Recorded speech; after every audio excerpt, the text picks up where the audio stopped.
Ariketa honetan, eskatzen digute kalkulatzea kantitate bat jakinda. Kantitate horren ehuneko konkretu bat dala, hor agertzen den kantitate hau da. Zenbaki baten ehuneko 28 dala 98. Edo, kantitate baten ehuneko 15 dala 28,5. Vale? Orduan, planteamendua da, ehuneko 28 bada 98, hirukerregarekin hain izango zenuke egin, da. Ehuneko 28 bada 98, ehuneko 10, ehuneko 100 izango da X, eta X-a kalkulatu. Vale? Hori izango zen, lehen erabiltzen zenuten metodoa. Orain, kantitate baten, X-aren ehuneko 18 kalkulatzeko, 28 kalkulatzeko, zer egiten dugu? Egiten dugu 0,28 bider X bidertu. Vale? Eta esaten digute hori dala 98. Orduan, X-a kalkulatzeko izango da 98 zati 0,28.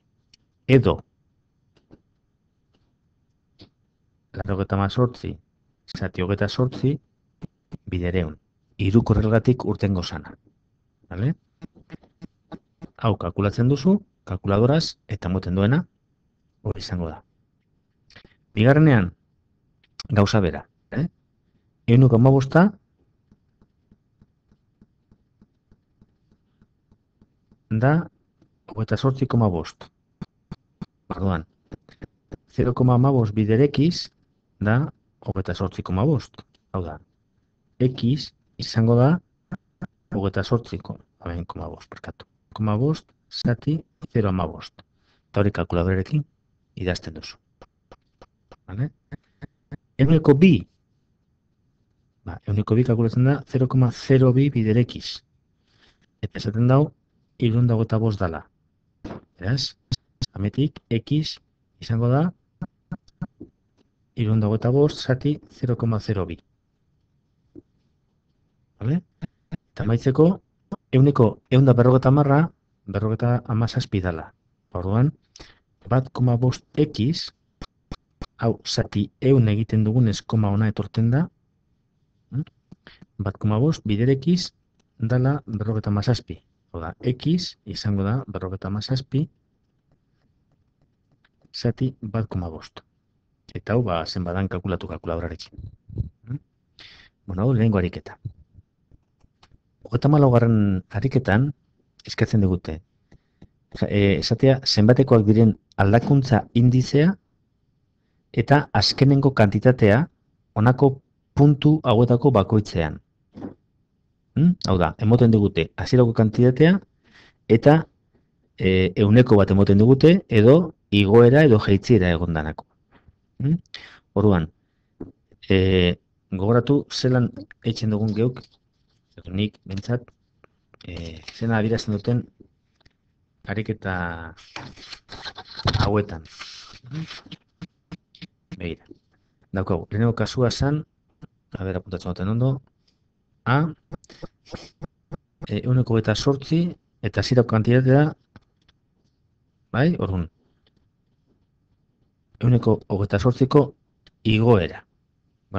Hemen idazten dugun zenbakia da aldakuntza indizea. Kasu honetan, igoera denez, kalkulatzen da bat gehi ehunekoa zati 100. Hau da, 0,28. Hau da, aldakuntza indizea izango da 1,28. Vale? Hori da aldakuntza indizea. Eta aldakuntza indizearekin kalkulatzen dugu amaieran zenbat geratzen den, zelan bidertuz hasierako kantitatearekin.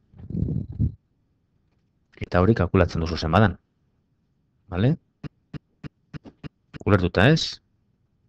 Bigarrenean, 87 eta ehuneko 6 dan, 80 jaitsi.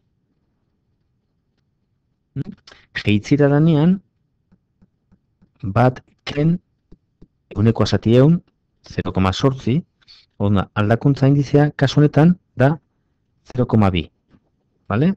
Beraz, zenbaki hau da erabiltzen duguna kalkulatzeko. Hori bider 0,2 eta kalkulatzen duzu hemen, bideoetan zenbat emoten duen.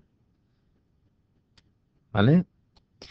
Aldakuntza indizea igoera dagoenean bat gehi euneko zati ehun, eta jeitzira danean bat ken euneko zati ehun. Bale? Hasi da igoera. Murriztu jeitziera. Lehenengo igo eta gero jeitzi. Egingo dugu eta, bueno, F bardina da. Bale? Da, 45 hasierako kantitatea, eta hasieran da igotzea 40 eta jeitzea 30. Bale. Lehenengo 40 igo, lehenengo pausu baten, eta beharren pausu batean, ehuneko 30 jeitzi. Bale? Bueno, zenbatetan geratzen den amaieran, hemen pausu bakoitzean egin beharrana egiten badugu, amaierara llegatzen gara. Bale? Denaren, pasu bakoitzeko dagoen aldakuntza indizea kalkulatzerakoan, hemen daukagu bat gehi 0,4, hau da, 1,4, eta hemen bat ken 0,3, hau da, 0,7. Eta pausu bakoitzean egiten dugunez, 45 bider hau amengoa kalkulatzeko, eta gero hori bider 0,7 amaieran geratu berana kalkulatzeko, pausu honetan indizea, da biak batera emuterena, da 1,4 bider 0,7. Kalkulatzen duzu, eta hori da azkenengo aldakuntza indizea, pausu baten emuterena. Eta emaitza, 45 bider 1,4 bider 0,7. Vale? 1,4 bider 0,7 emoten dau